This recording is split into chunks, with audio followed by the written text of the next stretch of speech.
तो प्यारे बच्चों, कैसे हो? स्वागत है आपका मेरे YouTube चैनल में। और आज हम बात करने वाले हैं बैलेंसिंग केमिकल इक्वेशन के बारे में। क्लास 10th का ये टॉपिक है और आपको इस वीडियो से काफ़ी मदद मिलने वाले हैं, क्योंकि हम दो मेथड के बारे में बात करेंगे। फर्स्ट मेथड है हिट एंड ट्रायल मेथड, दूसरा है अलजेब्रिक मेथड। तो मैं तो ज़्यादातर आपको अलजेब्रिक मेथड ही प्रेफर करूंगा, क्योंकि वो बहुत ही कॉम्प्लिकेटेड इक्वेशंस में भी यूज हो जाता है, लेकिन छोटी मोटी इक्वेशंस में हम हिट एंड ट्रायल मेथड भी यूज कर सकते हैं। ठीक है बच्चों, तो आपको जो अच्छी लगे आप वो करना।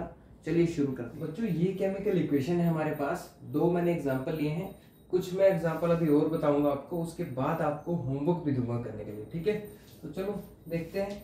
ये वाला जो एग्जांपल है आप इसको हिट एंड ट्रायल मेथड से कर सकते हो, बहुत ईजी है।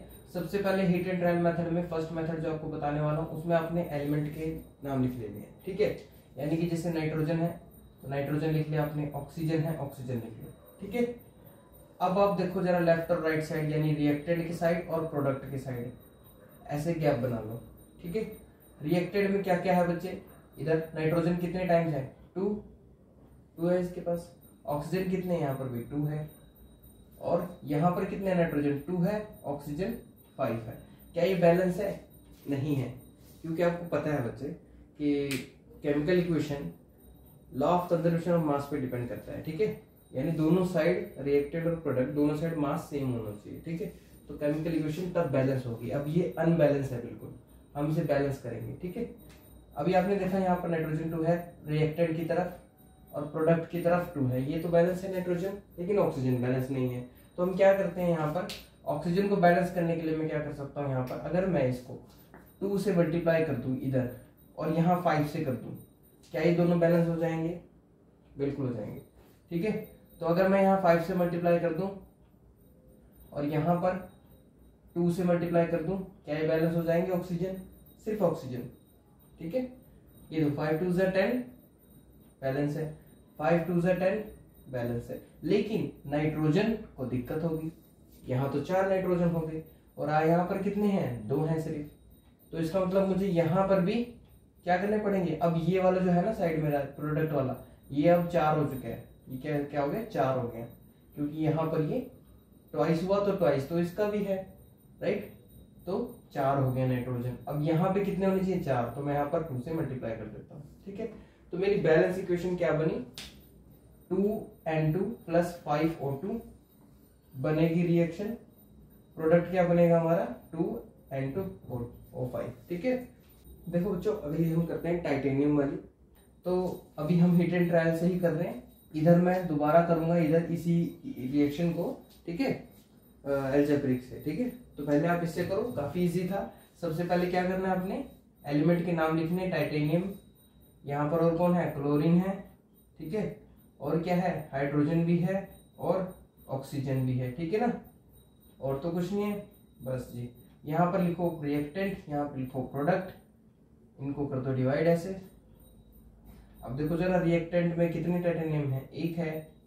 प्रोडक्ट में कितने हैं? इधर भी 1 है। और क्लोरीन कितने हैं? यहाँ पर 4 हैं। यहाँ पर कितने हैं? 1 है। हाइड्रोजन कितने हैं? यहाँ पर 2 हैं। वहां पर कितने हैं? 1 है। यहाँ पर ऑक्सीजन 1, यहाँ पर ऑक्सीजन 2, ये देखो ना। ठीक है, अब आपको क्या करना है? बैलेंस करना है, तो बैलेंस कर लेते हैं। जैसे कि यहाँ 4 है क्लोरीन, वहां पे 1 है, तो क्यों ना मैं इसके साथ मल्टीप्लाई 4 कर दूं, तो ये 4 हो जाएगा, है ना? तो यहाँ पर कर दूं मल्टीप्लाई 4, ये लो कर दिया 4 मल्टीप्लाई। ठीक है, क्लोरीन तो 4 हो गए, देखो क्लोरीन 4 है, लेकिन ये हाइड्रोजन भी तो 4 हो गए।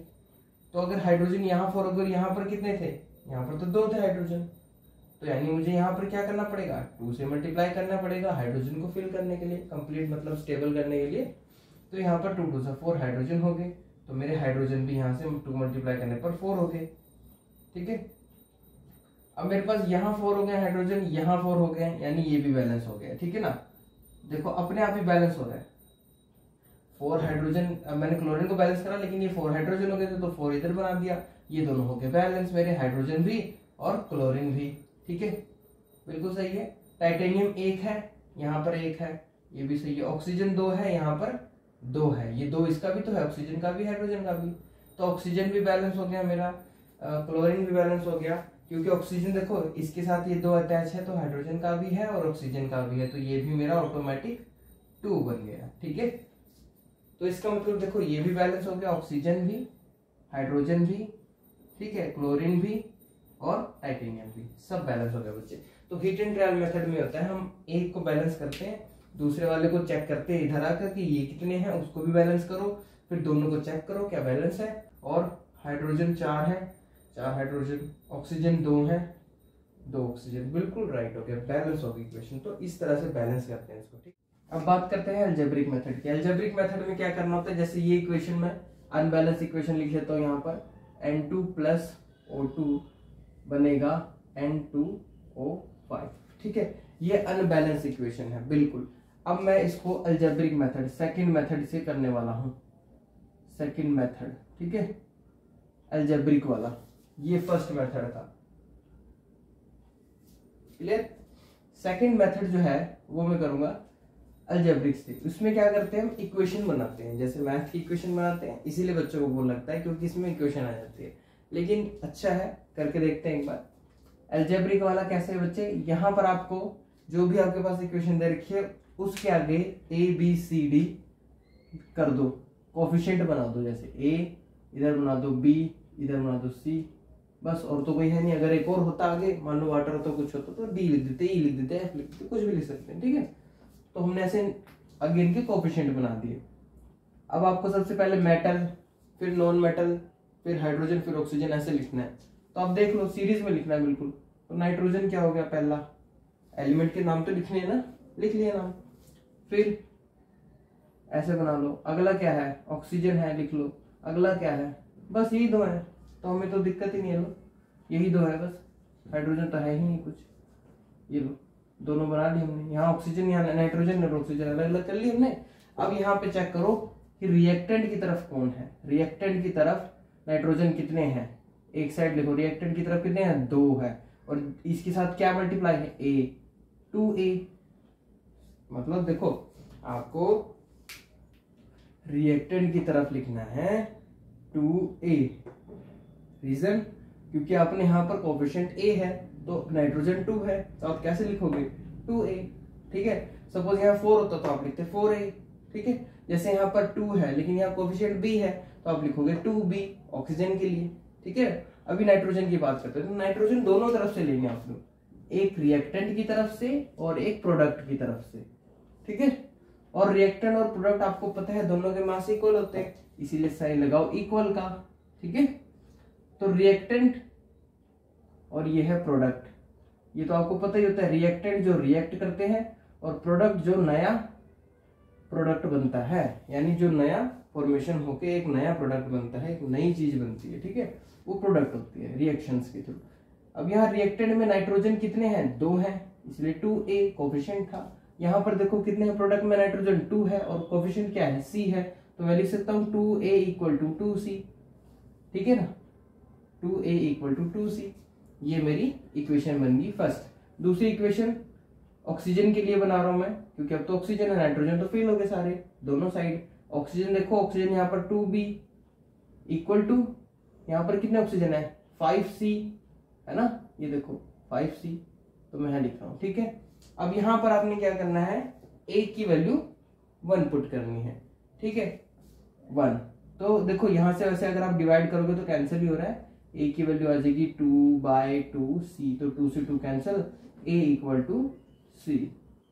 ठीक है, लेकिन आपने याद रखना है कि कोई भी वैल्यू, मान लो कितनी इक्वेशन आती है, आपको एक इक्वेशन में यानी A जो आप लोगे उसमें 1 पुट करना है। ठीक है, और जैसे ही आप इसमें 1 पुट करोगे, अगर मैं लिखूं कि A इज इक्वल टू 1, याद रखना, बस इतनी सी चीज याद रखो कि आप हमेशा A को 1 पुट करोगे। ठीक है, और अगर आप A को 1 पुट कर दोगे तो C की वैल्यू क्या आ जाएगी, ऑटोमेटिक 1 आ जाएगी, क्योंकि ये भी इसके इक्वल था, राइट।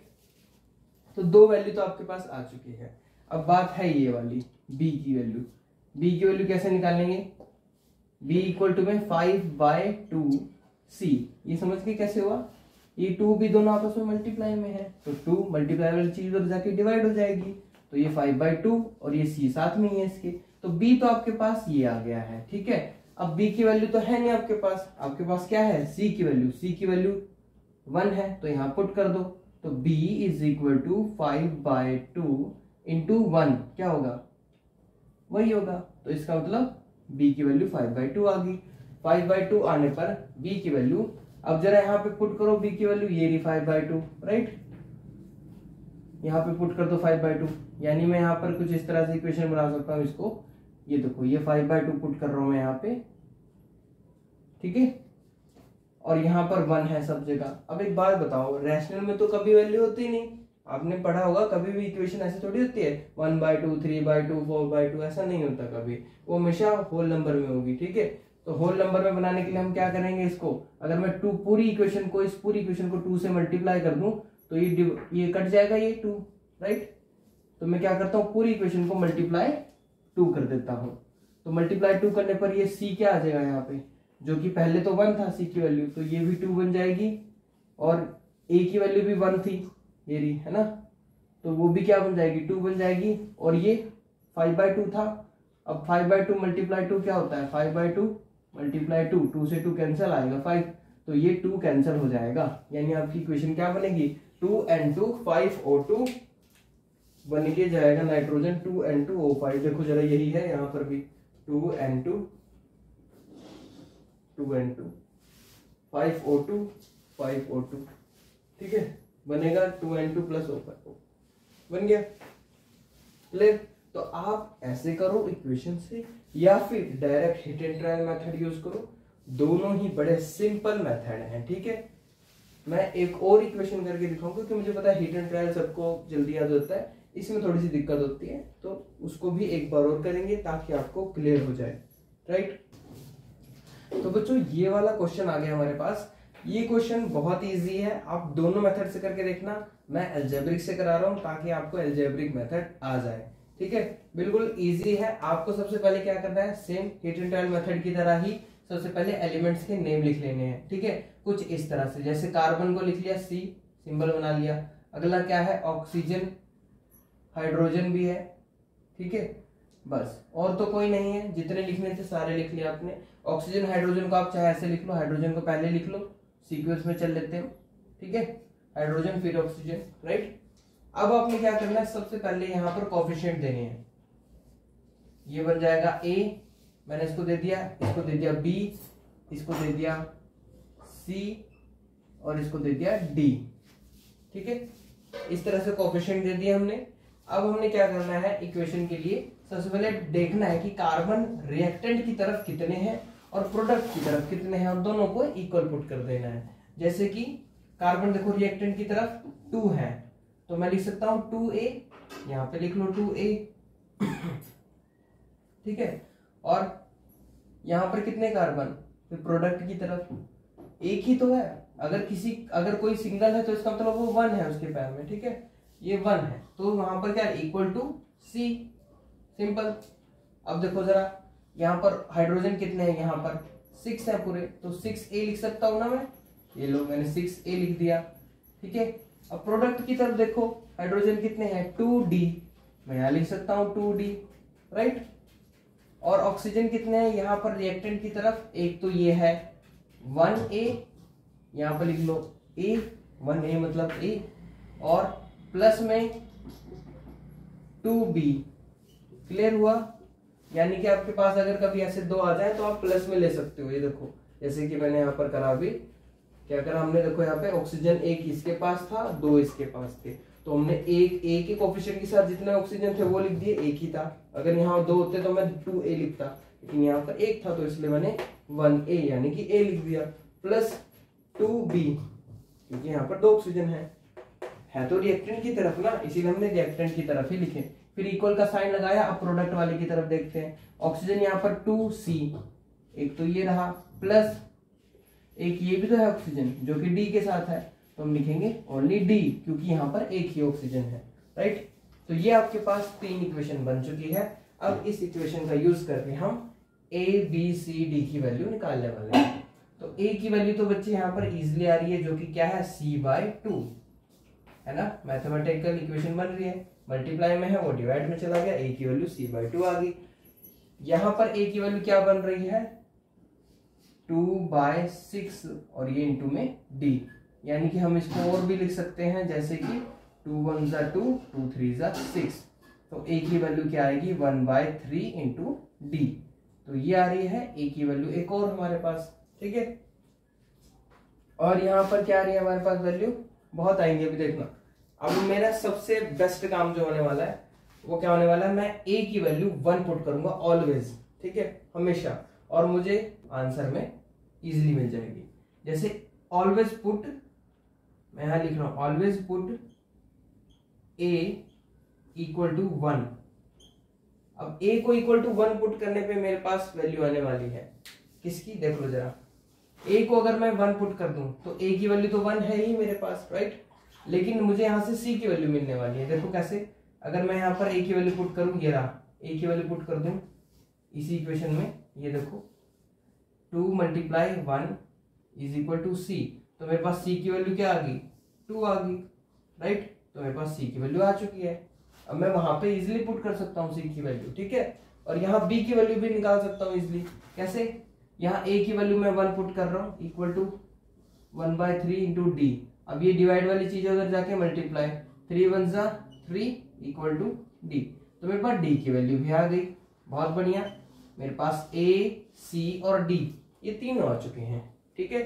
अब मैं इसमें वहां पुट करूंगा, ठीक है, यानी a की वैल्यू तो 1 थी, ये लो जी यहाँ पर 1 पुट कर दिया, प्लस 2 इंटू में b की वैल्यू तो मुझे पता ही नहीं है, तो मैं b ही रहने दूंगा, ठीक है, इक्वल टू में 2 × c की वैल्यू क्या है 2 है, तो मैं यहाँ पर 2 पुट कर देता हूँ, प्लस में d की वैल्यू क्या है, d की वैल्यू 3 है, तो मैं 3 कर देता हूँ पुट, ठीक है।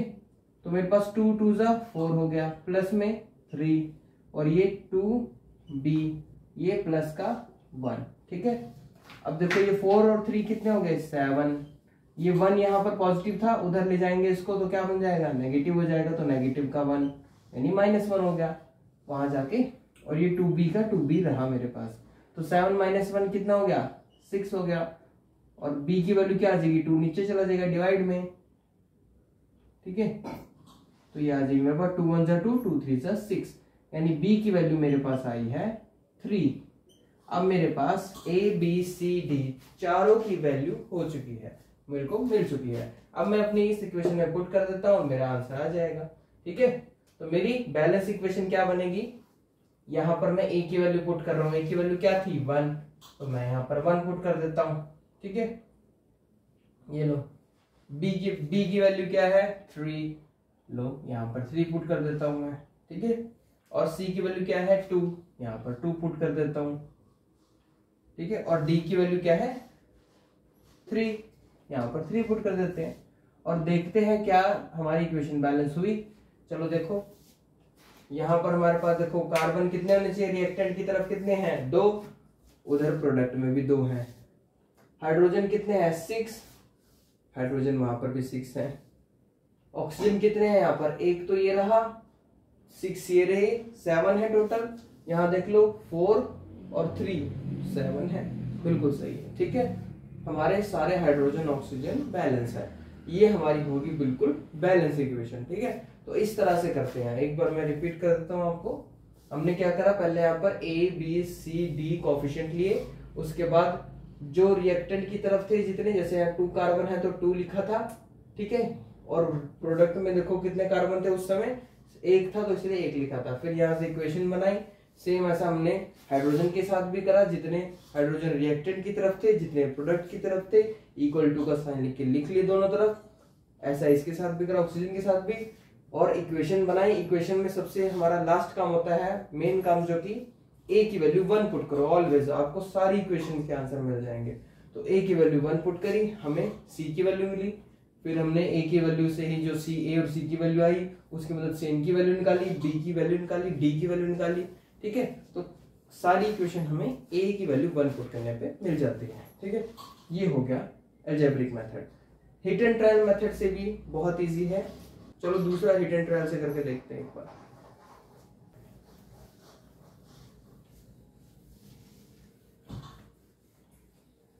बच्चों नेक्स्ट हमारी केमिकल इक्वेशन ये है, हमने एल्जेब्रिक मेथड से भी 2 बार क्वेश्चन सॉल्व करे हैं, अब हम हिट एंड ट्रायल मेथड से भी करके देखते हैं। ठीक है, नया क्वेश्चन है, देखो काफी मुश्किल सा लग रहा होगा देखने में, लेकिन बहुत इजी है।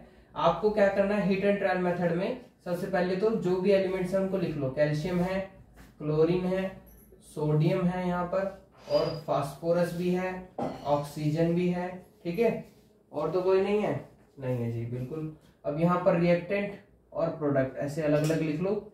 ठीक है, 2 साइड बना ली हमने, रिएक्टेंट की अलग बना ली, प्रोडक्ट की अलग बना ली। ठीक है, अब क्या करो, रिएक्टेंट कितने हैं यहाँ पर, कैल्शियम के देखो 1 है यहाँ पर रिएक्टेंट की साइड, और प्रोडक्ट की साइड कितने हैं, 3 है। ठीक है, ये रहा। और क्लोरीन कितने हैं यहाँ पर, देखो 2 है रिएक्टेंट की तरफ, प्रोडक्ट की तरफ कितने हैं, 1 है। ठीक है, सोडियम के साथ कितने हैं, 3 है यहाँ पर, देखो ये रहे। ठीक है, वहां कितने सोडियम, 1 है, तो वहां पर 1 लिख दिया प्रोडक्ट में। रिएक्टेंट की तरफ फास्फोरस कितना है, 1 ही है, तो यहाँ 1 लिख दिया। वहां पर कितने हैं, यहाँ पर तो ट्वाइस है यानी 2 है, यहाँ पर 2 लिख दिए हमने, राइट। और देखो जरा ऑक्सीजन कितने हैं, यहाँ पर 4 है, लिख दिया यहाँ पे 4। वहां पर कितने हैं ऑक्सीजन, वहां पर तो 6 है, 9, 8 है। ठीक है, 8 ऑक्सीजन है, राइट। अब इसको कैसे करें, एल्जेब्रिक मेथड है वो ऐसे ऐसे इक्वेशंस के लिए ही बनाया गया था, तो कि ताकि कॉम्प्लिकेटेड हो जाती है, कुछ ज्यादा ही हो जाते हैं इसमें एलिमेंट। ठीक है, तो कोई बात नहीं, हम इससे भी कर लेंगे, पर थोड़ा टाइम लगेगा। जैसे कि कैल्शियम जो है 1 यहाँ पर है, 3 वहां पर है, इसका मतलब उसे मल्टीप्लाई करना पड़ेगा 3 से। लो मल्टीप्लाई कर देते हैं 3 से, और जो हम प्रोसीजर यहाँ लगाते हैं ना, उसे तुरंत हमें अप्लाई करना होता है यहाँ पे। ठीक है, तो हमने यहाँ पर 3 कर दिया इसको, राइट। अब एक चीज देखो जरा, यहाँ 3 करते ही कैल्शियम तो कंप्लीट हो गया, स्टेबल हो गया, वहां पे भी यहाँ पे भी बैलेंस हो गया, लेकिन क्लोरीन तो बढ़ गया, यहाँ पर 6 हो गया, और वहां पे तो 1 ही है। ठीक है ना, तो इसीलिए हमें क्या करना पड़ेगा, वहां पे भी मल्टीप्लाई करना पड़ेगा 6 से। तो इसका मतलब यहाँ पर 3 लगाने से क्या हुआ, क्लोरीन भी 6 टाइम हो गया, तो क्लोरीन कहाँ है, ये रहा। तो 3 जब यहाँ लगा तो यहाँ पर भी ऑटोमेटिक लग गया, क्योंकि दोनों साथ थे। तो ये कितना हो गया, 6 हो गया। तो अब उधर भी हमें 6 से मल्टीप्लाई करना पड़ेगा ताकि बैलेंस हो जाए। ठीक है, तो हम यहाँ क्या करते हैं, इस Na सोडियम के साथ 6 को मल्टीप्लाई कर देते हैं। ठीक है, अब आप ये सोच रहे होगे कि सर हम यहाँ पे ही क्यों करते हैं 6 मल्टीप्लाई, अंदर क्यों नहीं करते। तो ऐसा नहीं होता, क्योंकि ये दोनों कंपाउंड बन चुके हैं, इनके बीच को हम तोड़ नहीं सकते। ठीक है, तो 6 यहाँ पे मल्टीप्लाई करेंगे, कोफिशिएंट जहाँ पे लगता है, तो 6 हमने मल्टीप्लाई कर दिया ताकि हमें 6 क्लोरीन मिल जाए, जो कि यहाँ पर बैलेंस करेगा इसको। 3 2 6 क्लोरीन, और 6 सोडियम हो गए। अब सोडियम में गड़बड़ हो गई है, सोडियम यहाँ पर 6 हो गए हैं प्रोडक्ट में, यहाँ पे 3 हो गए हैं। तो इसका मतलब हम एक काम करें, यहाँ 2 से मल्टीप्लाई कर दें, तो 2 × 3 6 हो जाएगा, राइट। अब यहाँ जो 6 सोडियम हो गया ना, पहले सोडियम को लिख लो, यहाँ पर 6 हुए ना, लिख लिया जी हमने। ठीक है, अब यहाँ पर भी तो बैलेंस करने हैं, तो यहाँ पर मैं क्या कर रहा हूँ, 2 से मल्टीप्लाई कर रहा हूँ। ये देखो, ये यहाँ पर 2 से मल्टीप्लाई कर दिया मैंने, तो 3 2 6 हो गया। तो यहाँ कहाँ 2 से मल्टीप्लाई, ये रहा जी। ठीक है, तो देखो मेरे पास 6 सोडियम भी बैलेंस हो गया है, और यहाँ पर ये क्लोरीन भी बैलेंस हो गया है, और ये कैल्शियम भी बैलेंस हो गया है। ठीक है, बिल्कुल राइट। अब देखो जरा फास्फोरस, क्या फास्फोरस बैलेंस हो रहा है, देखो जरा फास्फोरस, ये 2 जो है इसके लिए भी है, इसके लिए भी है, यानी ऑक्सीजन कितने हो गए, 4 2 8, यानी ऑक्सीजन मेरे पास हो गए हैं 8, और यहाँ पर भी 8 ही थे पहले भी प्रोडक्ट की तरफ, तो मेरा बैलेंस हो गया ऑक्सीजन ऑटोमेटिक। फास्फोरस देखो यहाँ पर 2 है, यानी 2 फास्फोरस का भी है, तो फास्फोरस 2 यहाँ हो गया रिएक्टेंट की तरफ, तो मैंने लिख दिया यहाँ पर 2 हो गया है, और उधर तो पहले ही था यहाँ पर 2, तो मेरी सारी चीजें बैलेंस हो गई हैं ऑटोमेटिक। ठीक है, कुछ क्वेश्चंस भी आपको देके जा रहा हूँ होमवर्क के तौर पे, इसको करना। मिलते हैं अगली वीडियो में।